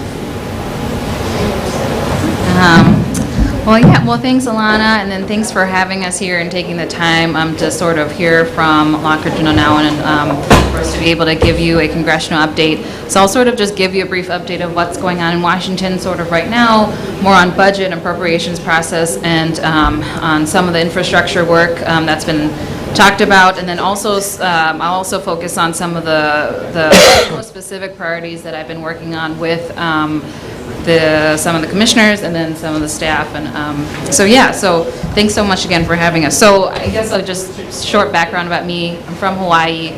but I went to the University of Minnesota, worked for Al Franken for a number of years out in DC, both in his campaign and in his DC office, and then I've been with the firm for a number of years now. And so it's been really great to work with St. Louis County and John Ungaro and then a number of the commissioners here. So thanks again for having us. So just quickly, sort of what's going on in Washington about appropriations and the budget process. The House committee is the House side is sort of wrapping up their budget process right now. They've recently passed about 4 of the 12 spending bills last week, down party line vote. They expect to pass another 5 out of the 12 bills, I think, this coming week, and then they'll finish up the round of the 12 appropriation bills before, I think, the July 4th recess. And so certainly the House bills that have been passed this time, they have higher levels of discretionary spending than in previous years, and certainly higher than what the president's budget was. So also in addition to that, the House and Senate leaders, along with administration, they're sort of working on right now a budget deal on discretionary budget caps for discretionary spending with administration, but so far very little progress has been made on that. And so the Senate has said that if they can't come to a budget deal before July 1st, they're going to just start working on their own appropriations numbers themselves. And so because the deadline for all of this, for all 12 appropriation bills for the House and Senate is September 30th, and the deadline for discretionary budget caps, a deal on that is also September 30th. And so if no budget deal is made, then sequestration will go into place on October 1st, and nobody wants that. And so that's sort of the budget update of currently what's happening right now. On infrastructure, I know a lot of people are thinking that the outlook is sort of only getting worse, I think, on a infrastructure package that can be agreed upon between the leader, Speaker Pelosi and Mitch McConnell, and then the president. And so a lot of focus is now being shifted to the surface transportation reauthorization. And so the FAST Act, which is Fixing America's Surface Transportation legislation, expires this year, September 30th. There is an option for this bill to be extended, and then also details of a new authorization are sort of also being figured out at the same time. And so last week in the Senate and the Commerce Committee, they held sort of its first hearings on the reauthorization process of the FAST Act. I know a number of Department of Transportation officials have testified on this matter. And then in the House, I know the Transportation Committee Chairman, Peter DeFazio, has been also in talks with his Senate counterparts on FAST Act reauthorization, but I know that he still favors it as an infrastructure package. And so that's sort of the outlook on transportation. Now I'll sort of just go into a little bit more about St. Louis County specific priorities and what we've been working on with the county, with county commissioners and then staff. So for the first thing that I've been working on a number of years with Commissioner Jewell and then also with other stakeholders in the state and local level is the Minnesota School Trust Lands Project. So, a lot of you are familiar with this. It's sort of a multi-year effort that we've been working on that's going underway. And we're working with the Minnesota DNR on this, the Forest Service, and the Conservation Fund, and it's to resolve the decades-long controversy of the 83,000 acres of school trust lands that have been locked within the boundary waters after the 1964 Wilderness Act and then the 78 BWCA Act was passed. And so, we've come to a number of stakeholders have sort of come to the solution that would involve the sale or purchase of 53,000 acres of school trust lands, and the remaining 30 acres would be exchanged for forest land, exchanged or traded for forest land. And so, the completing this project will expand revenue for Minnesota's public school districts. It will also sort of eliminate the patchwork of ownership between the Boundary Water Canoe Area Wilderness, and then also consolidate some forest lands outside of the BWCAW. So ensuring the forest products industry sort of a more sustainable wood basket. And because the Minnesota School Trust Lands Project also competes nationally with other conservation projects around the country, it's sort of We have been, working with our members in the delegation, Congress, and the Forest Service to continue to advocate for the specific project funding from the Forest Service and for Congress. And so far, in 2018, this project, and so basically, all the projects nationally are ranked. We want Minnesota School Trust Lands project to be higher in the process of the ranks for the Forest Service. The higher it is, the more likely the project is to be able to see funding. So far, the School Trust Lands project received $4 million in 2018. That was the first time the project has received funding. In 2019, there's another $5 million, I think, appropriated. And then just this year, in 2020, the Appropriations Committee on the House side appropriated the $4.5 million allocated for fiscal year 2020, and then our project was also the top 5 out of the projects across of the budget. The money comes from the land, water conservation, forest acquisition projects, and so we also want to be in the top 5 in order for our project to receive funding. And so to do this, we sort of have, asked our congressional delegation for support. In last Congress, we've got about 9 out of our 10 Minnesota delegation members to sort of sign on to a support letter for the project. That was a lot of, I think, it was good to get sort of almost everyone on board for that. This fall, we're going to circulate another Minnesota delegation letter, and that's critical because, as you know, there's so many new Minnesota members of Congress, 5 new members this time, so we're going to continue to educate them about the importance of the project and what it means for the state and also northeastern Minnesota.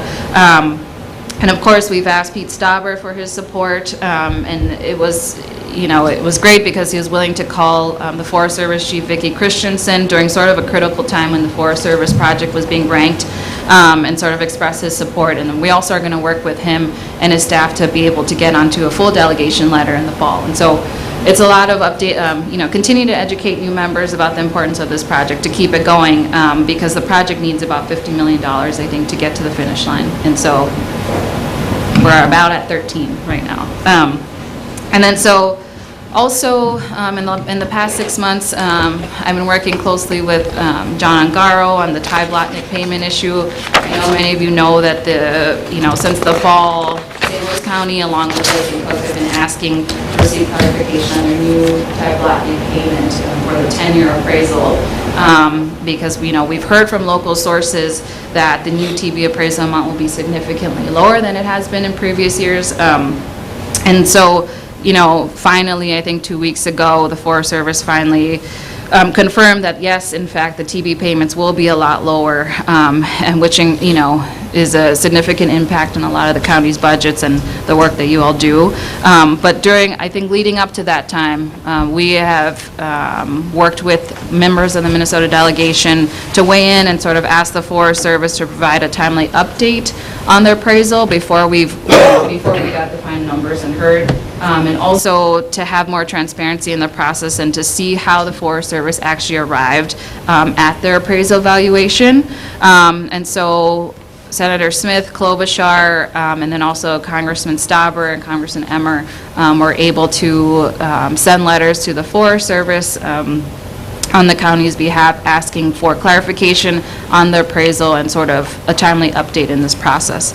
And then also, I think last week, I helped facilitate a meeting with the counties and Deputy Secretary of Agriculture, Steven Sensky, who happened to just be in Duluth, for touring this northern part of Minnesota. He's actually from Minnesota, which is nice. But, and so I know the counties were able to update him and sort of give him the latest on what's going on there and what they'd like to see further in this process. And I think in the short term, we'd like to sort of fix this problem administratively with a hold harmless provision and sort of keeping the county's same numbers that we've had, the 08 appraisal numbers. But then in the long term, I'm going to work with the members of the delegation to amend the 1948 TB law, and so it works in the county's favor.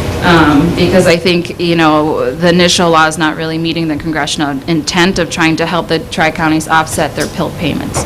And so, And then one other thing I think that we want to do is, in the long term also, is sort of decouple Tyblotnick and PILT payments and from each other as well. And that's one piece of legislation I think that we're working on sort of with Congressman Stauber's team, and we've already sent them draft legislation on that. And so this is going to be a long-term fix for TV.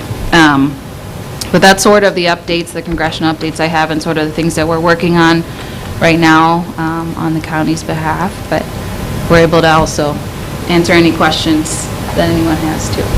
Thank you. Commissioner Joe. So I just want to say, and I think most commissioners have heard that while it was a collaborative effort with a lot of partners to make the school trust land thing happen, and it had been an ugly battle for years and years, that if we hadn't had staff or our lobbyists in Washington helping us, we wouldn't be where we are today. And Leanne, really, it's interesting, there's some things that seem simple, but scheduling, meeting after meeting after meeting, is a really key part of it. And so we would see everybody in the delegation, and because Tom Landwehr would only be in, he would only allow himself one day in Washington, D.C. He hated it so much that we did it all in one day, 24-hour period, and we were out of there. And that really is because we had a lobbying firm in D.C. helping us with that. And I know John has had lots of interactions over the year with other members of the team. The other thing that I'd say is it's a team, and while Leanne is here and Alana are here, the fact is that when somebody wasn't available, somebody else on the team helped. And there were many times where that was really key. So just and I don't think people can, from the outside, can kind of see how crazy getting those payments to happen was, but it was crazy, so. Yeah, your relationships in DC are critical, and certainly the delegation has been open to that, but it is, having somebody that is watching that all the time, looking for opportunities, seeing who's out there and paying attention really can make a critical difference in the timing of when we can be effective on your behalf. And you're right, Lockridge certainly has a full, state arm, certainly has some, experts and regionally too, and so have a full team that is helping to pay attention and has your back, including several, we have about 8 of us now in DC, so we are, able to share that and, continue to pay attention to your priorities. Commissioners, I got a question. I don't know if you were here earlier, but our county is getting a lot of pressure regarding broadband connection. As a board, we feel somewhat overwhelmed on the process and feel that the federal government should be more of a partner regarding this. Kind of like when we strung electricity back in the day, the importance of broadband is becoming that much of a must. Is there any movement, especially in greater rural areas across the nation? You would think this would be a Republican and Democrat togetherness. What's going on in D.C. regarding this issue?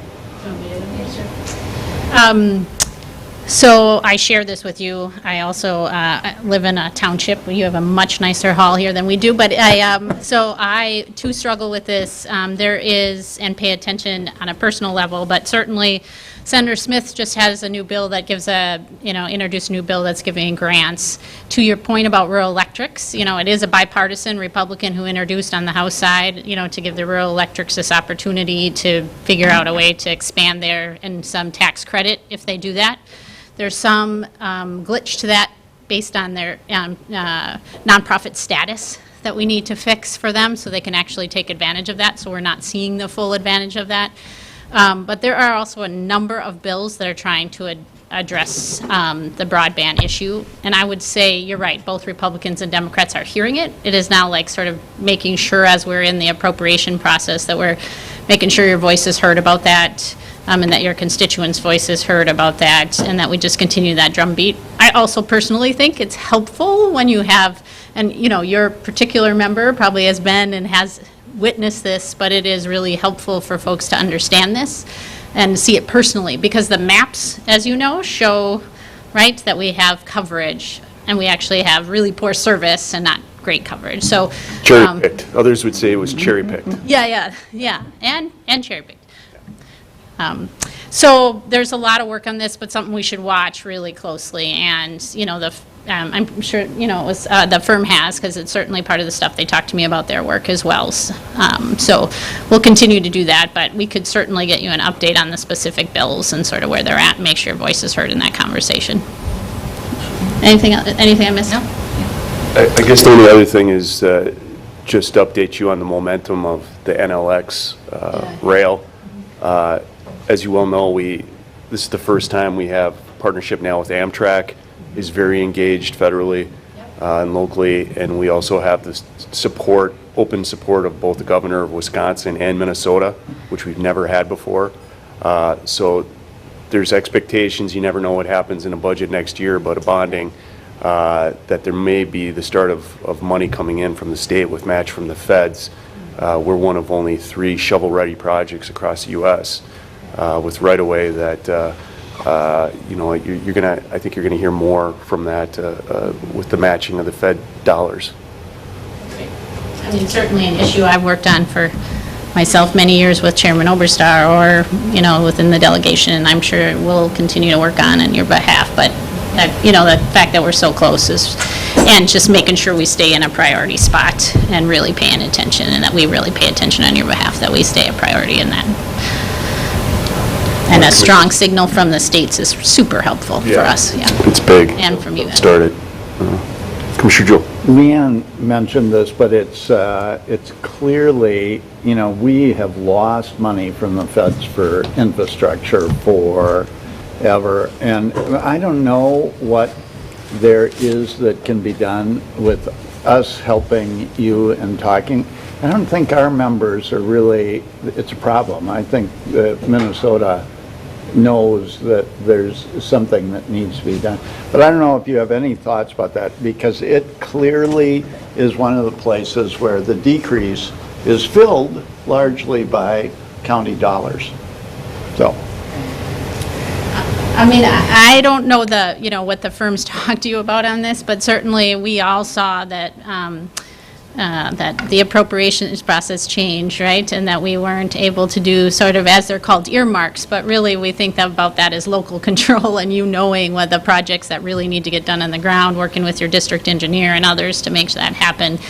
And we also have seen a change in how the transportation bill is put together. And so there is been quite a few changes in the process over the years that haven't played to you getting, to that voice always being in the bill. There's a place for us to find, for you to be at the table and present, and your point is well taken, like whether it is outside the delegation and others, about making sure people understand about the local projects and what that means. And I do think there's opportunity, especially as you're such a large rural county, for us to continue, because that is certainly a bipartisan opportunity, and as we head into sort of having a discussion about it. But things have changed, and we've got to continue to figure out a way that your voice is heard on that, and that we fight for those infrastructure bills and continue to build, as I'm sure you've been thinking about or doing with the transportation DOT and other entities, locally and in DC, to make sure that we're always present there. Other commissioners? Seeing none, thank you. Appreciate the update.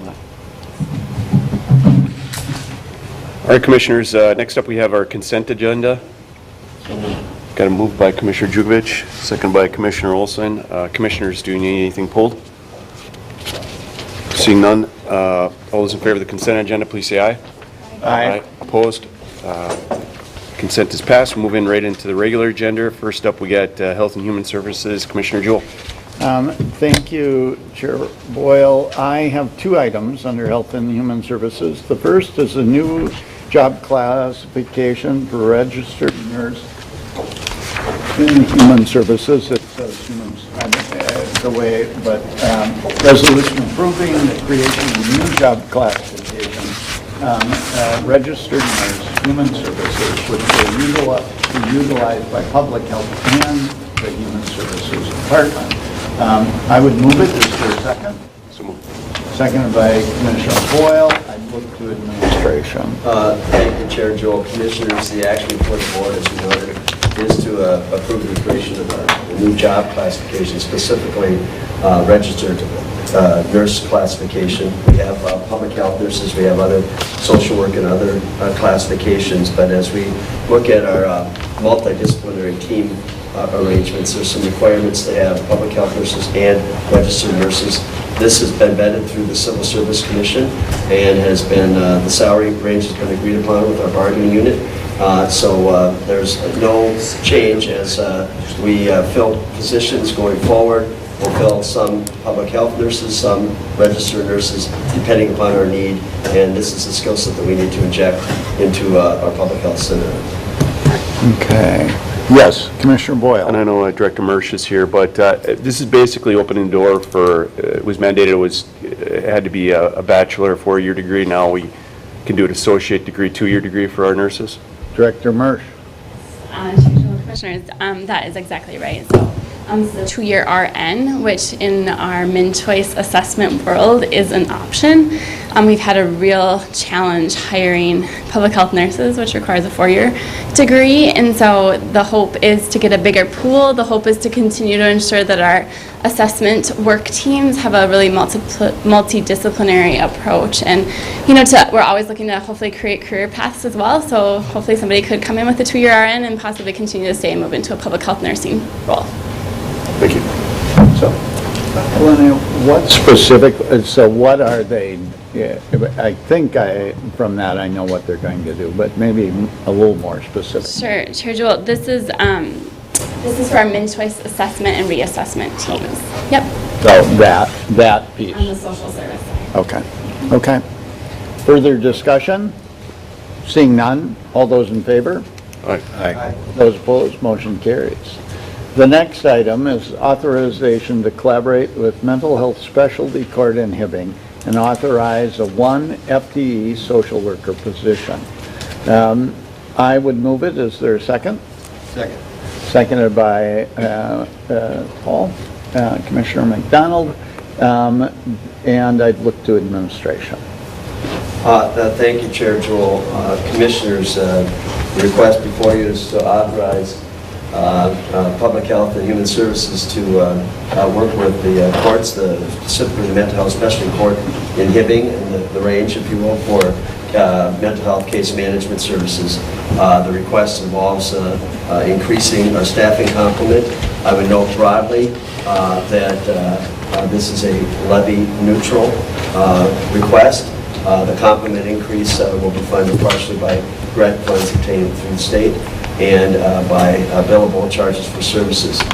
More significantly, working with the courts, and particularly Kelly has been on point for this, and it's going to give some background that I think consistent with our board's strategic focus area around mental health and substance abuse. This is another way that we can touch more lives in a positive manner and work with the courts as they try to recognize the needs of mental health plaintiffs and litigants. So if you, with your indulgence, I'd have Kelly talk a little bit more about the background and the hard work that they put in and thoughtful work they put into collaborate with the courts in this, and note that, again, some of the funding is coming via grant.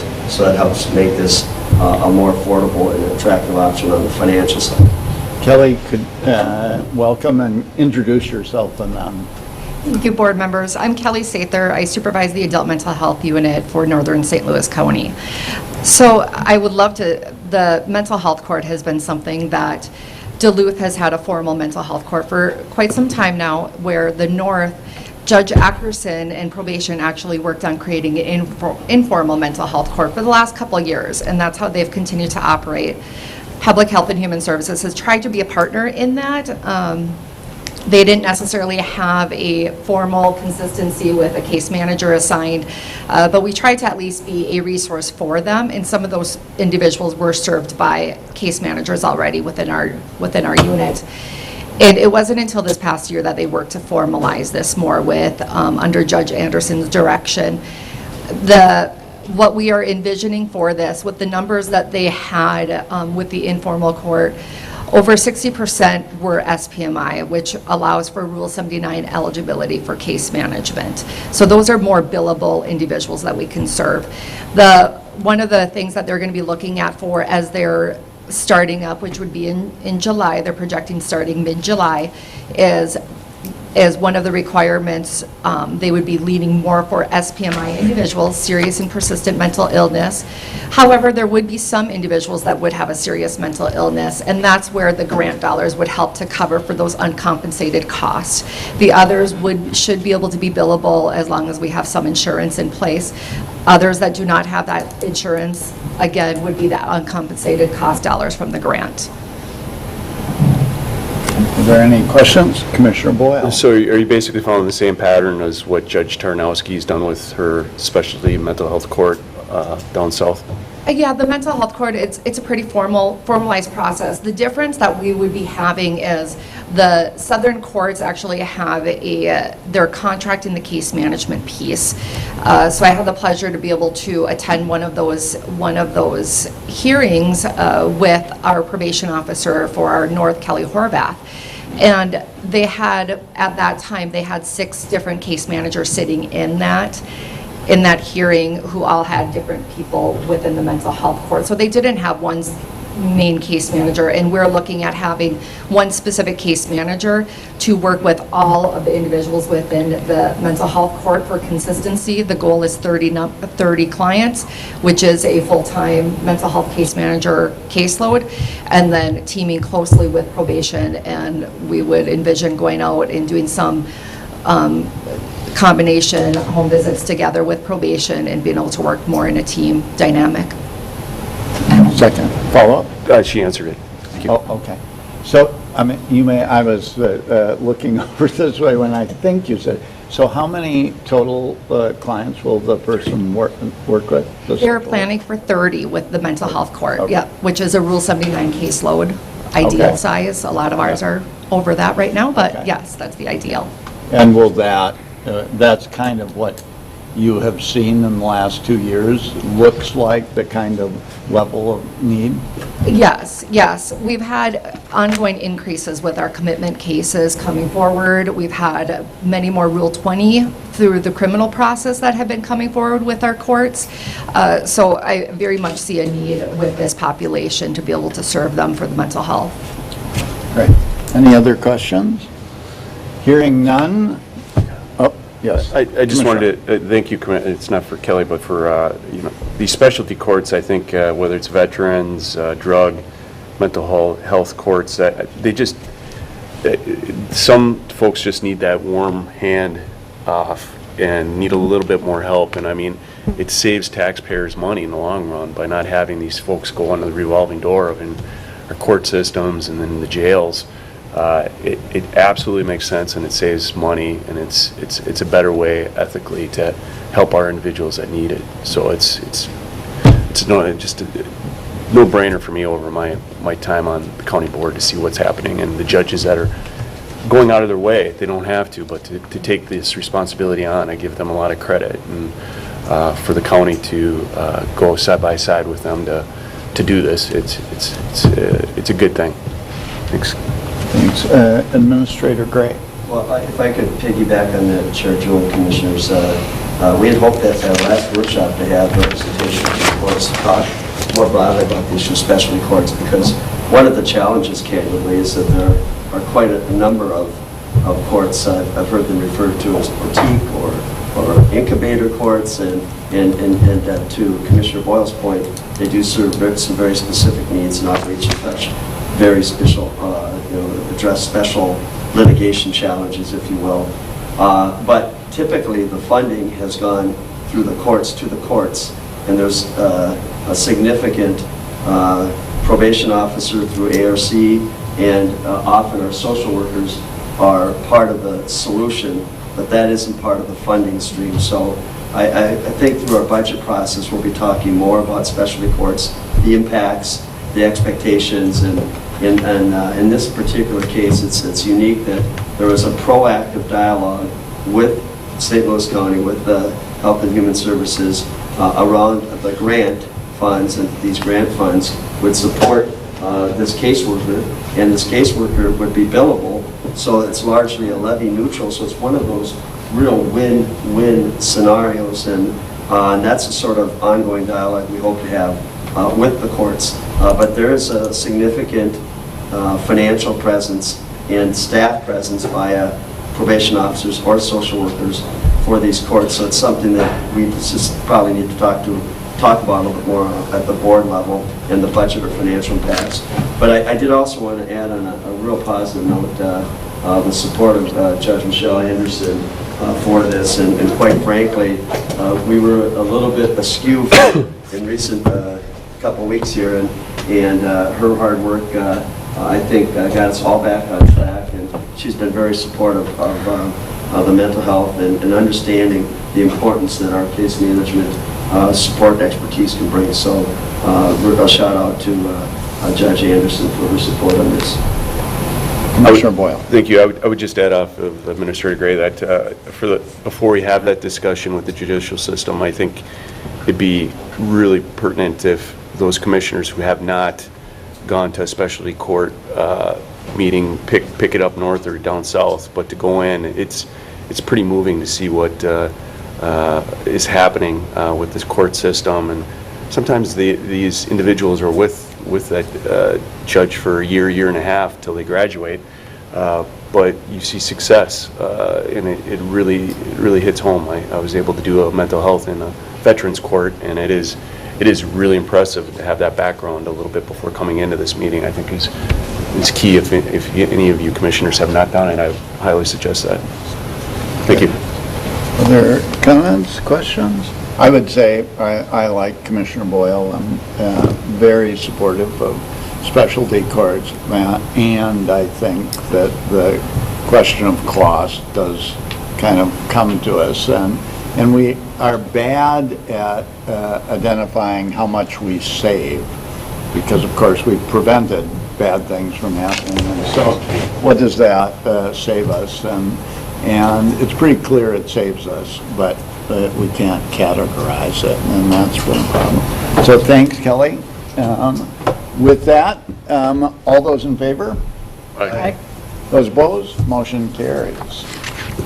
Thank you, Commissioner Jewell. Next up, Public Works, Transportation, Commissioner Jugovich. Thank you, Chair Boyle. First thing today is an award of bids. It's a bridge number 69A59. It's a project in Lakewood Township. It's a resolution awarding to the low bidder of Northland Constructors of Duluth. And as a side note on there, I just wanted everyone to know that the county ended up with about $600 in federal monies for this bridge off system is what the program's called, so about $600,000 with it. So and my morning phone call with Mr. Faldesi, he updated me on that. So I would move this with that little extra bit of information. Second by Commissioner McDonald. Further discussion if you want to frame it, I don't know. Thank you, Chair Jugovich. The action before the board is to award a contract to the apparent low bidder in the amount of Northland Constructors in the amount of approximately $1,117,000. As we noted, the funding, while it runs through our state aid account, a significant portion, so $600,000, is from our BROS account. That's not Brothers, that's Bridge Off System, as was noted by Chair Jugovich. So once again, our contact at MnDOT was the bridge office at MnDOT was very helpful in identifying this opportunity, and our Public Works team jumped on it to obtain funds so that we could reduce our local reliance. So in any event, the bridge bid came in relatively on budget, modestly below, And again, the action before the board is to approve the award of the bid to Northland Constructors in the amount of approximately $1,117,000. Okay, questions or comments? All right, all in favor signify by saying aye. Aye. Opposed? Okay, motion carries. Thank you. The second thing is a state contract for the purchase of 10 walk-in rollers. It's letter 19-287.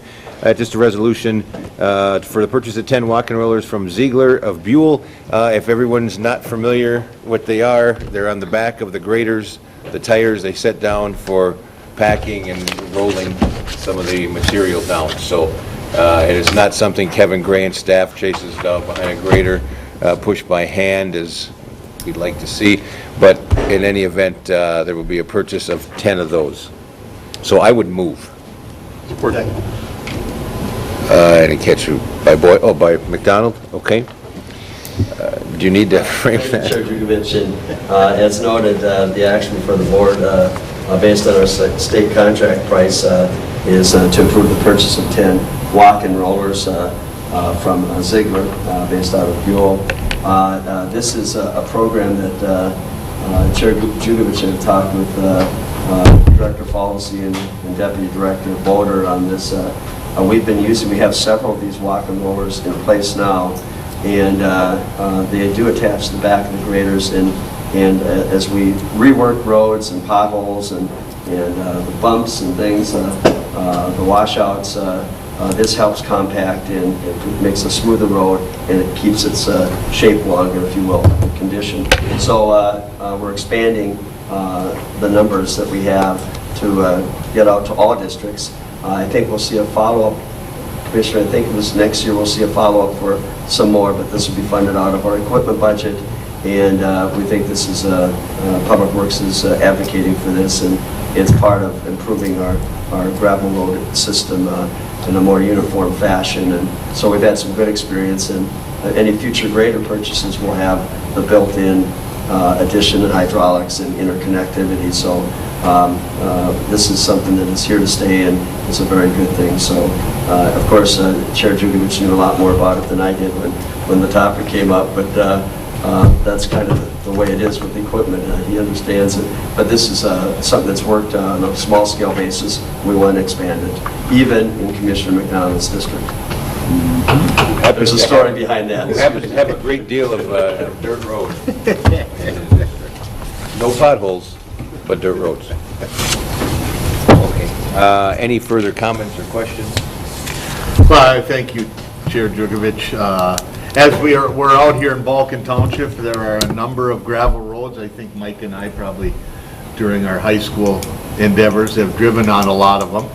But it was a learning experience for me, finding out that these walk-in rollers they improve the conditions. And the big thing when I talked to Director Faldesi and also some people that are supervisors is it limits the time between gradings. So we're not grading as much, less wear and tear on the equipment, and we're getting 10 this year, and I think Director Faldesi said 7 next year, and everything will be equipped. So in our lands up here with a lot of gravel roads, this is a great investment on behalf of the county. Thank you. There are some famous dirt roads in Balkan Township. There are some famous dirt roads. Okay, that being said, all in favor signify by saying aye. Aye. Opposed? Okay, motion carries. The last thing under Public Works is letter 19-288. It's support for Arrowhead Regional Farm Bureau ditch repair efforts. As you know, we've had conversations in the past 6 to 9 months. The Farm Bureau has been very active in trying to get some ditching done. And I think we have been, for whatever reason, maybe behind a little bit, and the Farm Bureau met with a number of residents, Brian Boder, myself, in Elmer Township recently, and we had, Ed is here representing the Farm Bureau, and we had the opportunity to sit down, and Mr. Boder was very helpful, wanted to know exactly where the problem areas were so St. Louis County could move forward. We discussed judicial ditches, which we know that there will be cost going into it if judicial ditches are cleaned, but our roadside ditches in the county, I think, need to be, need some attention. And what we're doing here is moving forward with a resolution stating that we're going to support the Farm Bureau, their efforts, and move forward on doing some ditching on roadsides with the St. Louis County crew. So if anyone has any questions, I'll move this. Second. Second by Commissioner McDonald. Any comments? Ed? Can I bring you up to speed? Sure. Okay. I prepared a statement, and I'll give you a copy as soon as I get done reading it. My name is Ed Nelson. I'm the Secretary of the Arrowhead Regional Farm Bureau. I live in Hibbing, and I'm speaking on behalf of the farmers in the Meadowlands area today. I want to thank you for introducing the resolution and working with the Meadowland area farmers to find and implement a solution to fix the water drainage problem that is destroying their farmland. Based on discussions at previous meetings, the problem is that roadside and judicial ditches are clogged and need to be cleaned out to their original depth so water can drain away in a timely manner after rainstorms and spring melts. At the June 11th meeting, farmers were asked to present in writing to the Public Works Department what, where, and how these ditches were impacting their land.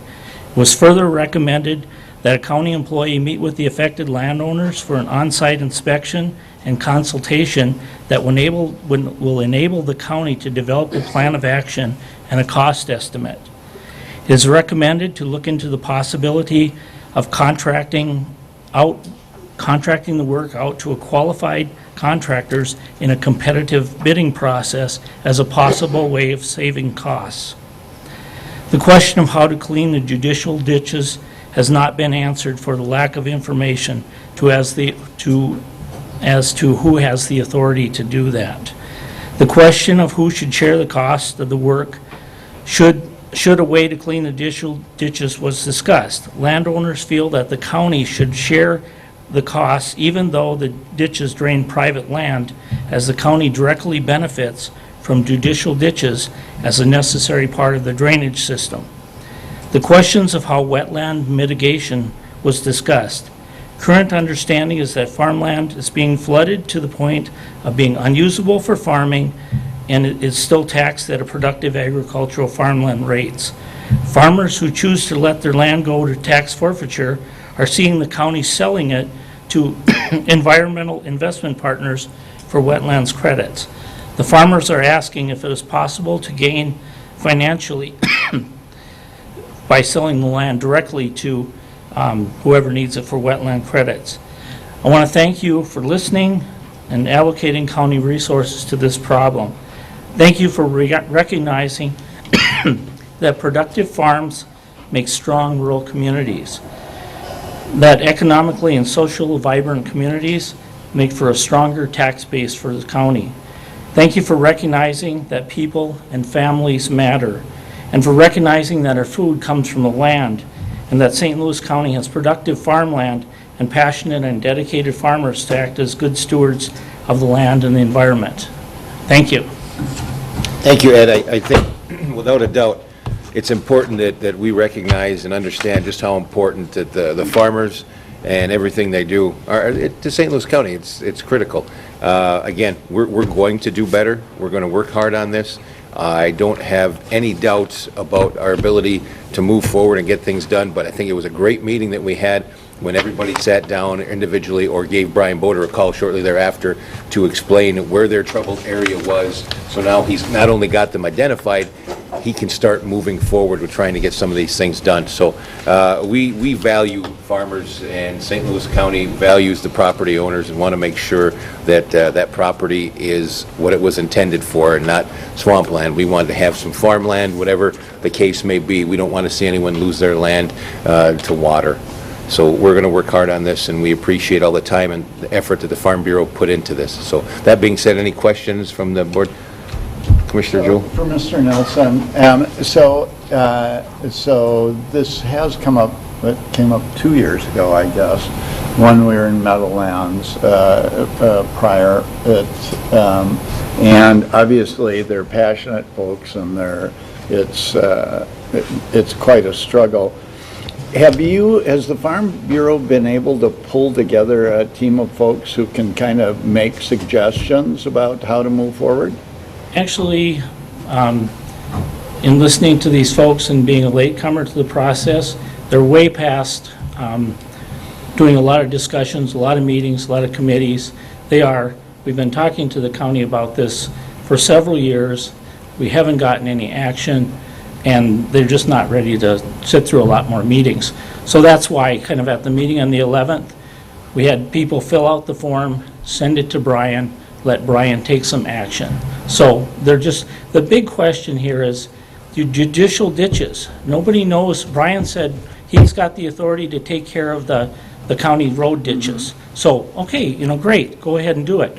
But he didn't have an answer for who's going to clean out those judicial ditches. As long as the water's running across the farmer's field and into these judicial ditches, it's just pooling in their fields. So that's a big one. Nobody knows who needs to do that and how it can be done. So we've identified the problems, and the farmers are restless. They're not very happy with the way they've been treated by the Public Works Department in the past. And I'm just passing that on. People are frustrated. And I get that, and it makes sense. I would say it will work better if folks get together and have a team of people working with the county. If all that's happening is people are firing at us with their ideas, that's not going to work very well. So if the Farm Bureau in their role can help kind of coordinate some of that, that'd be great. And I know, because I participated in some Farm Bureau meetings, that the Farm Bureau does do that. So it'd be a great help. Yeah, and I understand that. And I've been around enough to read politics, and if Farm Bureau says, hey guys, we gotta have a lot more meetings, Farm Bureau is gonna be out of the picture. That's just the reality of it. I'm just helping these guys, and the reason I got involved is because I buy my hay from a guy down there, and every year he's just stressed because he feels that his dad and mom cleared. They're getting too wet, and he can't farm them. He wants to keep going for his grandkids, and there's a lot of that story is repeated over and over, and they're hanging on by a thread right now. Being a farmer is not a real productive. If you want to get rich, don't farm. But it's a passion, and we've got a good land down there. So that's the reality. I'll do the best I can to keep people communicating and stuff, but the reality is they're fed up. So. Ed, has there been a meeting with the attorney that was brought up, the possibility? I know we were not yet. Yeah, I know it's been discussed, so. And I think that'll be something that's really important in this process, because I know Brian said that there was some information. He doesn't have all the answers, but he felt that this attorney would be the expert on this, or this firm, and they would have the answers necessary to move forward. So in that, when that does happen, can you let us know? Brian asked to be at that meeting, and he was told no. So for whatever reason it is, if we could get some information after that happens, and as far as Frank, as far as the meeting, we did discuss that, and it was brought back to us that they are to the point where the Farm Bureau farmers are looking for some action. Brian Boder suggested that there was a group, maybe 5 to 7, that moved forward and kind of were the group that spoke for the group. And what they wanted to do was get their information to Brian and let him get going. So we have a starting point. We are going to do better. We do value the farmers and everything that you're doing. And the reality is, it's an individual problem. A group of people, everybody has a different field, a different thing. So the committee thing, getting people together is just going to end up, the guy on the committee gets his ditch cleaned, the next guy over, he doesn't get his cleaned, they're just going to end up arguing about it. The other thing I'd just like to talk just briefly about is the wetlands thing. And I've gone back and done some research, and I know Commissioner Julie, you were involved in some meetings and the articles all talk about failed farmers as a boon to the county into wetlands credits. And if you're a failed farmer sitting out there trying your best, and you lose your land, and a couple other entities really benefit, when you're sitting down there in Meadowlands, which is kind of in a bowl, all you have to do is let the ditches plug up. It's going to turn into non-productive land. Farmer's going to give up, tax forfeit it to the county, and the county somehow benefits from this. The guys are saying, if we're going to lose it, we got to figure out how to benefit from this. Why can't we just sell it right to the environmental investment partners? You know, the rumor is $33,000 to $40,000 an acre is what the county is getting for this. I don't understand all of that, but there's a really feeling there that because they're farmers not paid attention to, and failing farmers are, you know, just somebody just, oh, too bad. So there's a lot of emotion there. Just, and we can't really get any answers, and it kind of evolves into a conspiracy theory, and I just hope at some point somebody can address to us how that all works. And we are going to work hard on dialogue, trying to get the answers to you.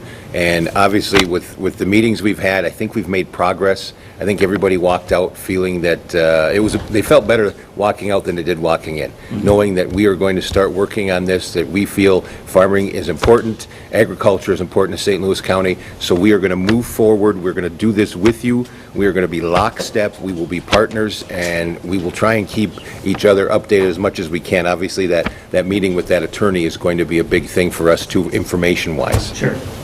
Okay, well, I will pass that information on to them. Okay. Thank you. Any other comments or questions? Okay. All in favor signify by saying aye. Aye. Aye.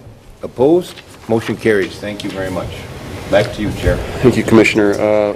We're now up to Commissioner discussion items and reports. Anyone have anything? Mr. Chair, I know I'm not a Attorney Mackey. but I wanted to pass out, the St. Louis County Attorney's Office recently completed its 2018 annual report, and so I've got a copy for everybody here, and anybody in the audience who may want one. I don't know if there's a whole lot of people left. Yeah, so they're available up here. I'll put some at the end of the table here, but basically, it's just kind of a summary of what our office did over the year of 2018. There's reports from all of the different divisions and from our in-office administration, and we had a really good year. So I encourage everybody to take a look, and if you have any questions, you can contact either me or County Attorney Rubin. Attorney Mackey. Any other commissioners? Commissioner McDonald. Well, first of all, I'd like to congratulate Duluth Marshall on a state baseball championship. It's been a long time since somebody from the north has come home with the state championship. 97, I think it was. It's over 20 years, I know that. So congratulations to them. And just to inform everybody, recently at the convention in Florida, Cliff Sherman of Cliff Sherman Logging out of Gein was named the National Outstanding Logger of the Year as far as sustainability. So kudos to the Cliff Sherman Logging in the beautiful city of Gein. That's all I have. Thank you. Thank you very much. Minister Gray. Well, I was just going to piggyback on the Duluth Marshall reference, and again, great congratulations there. And we have one of our staff people in the administrator's office. Her son, Vance Johnson, is on the team. So we had a little insight look at the game, and I will admit that we peeked online to see how the game was going throughout the Thursday afternoon, and very pleased. And of course, Kristen was at the game supporting her son, so that was kind of a neat twist. Switching gears, Commissioner Jugovich and McDonald mentioned the back roads of Balkan and the dirt roads. I had a discussion with Kay Harlan, Executive Director at ARC, and also very familiar with the Balkan landscape. And she said, did you know that they had dances out here all the time? And it was referred to as the Balkan Stomp. So we've got the Balkan Stomp, and then I was corrected by one of the speakers, and he said, well, maybe it's more like the Balkan, what'd you call it, row? The Balkan, a brawl? Or Vulcan Fight Club or whatever it might be. So I think there were some wild times out here and fun times out here in the past, but I thought it was interesting as somebody who's played in an old-time band and been out and had some dances in townships in the past, my past, that this was called the Vulcan Stomp when they were out here for their dances. So I thought it was pretty cool. Commissioners. Most famous road in Vulcan. Oh, Six-Pack Road.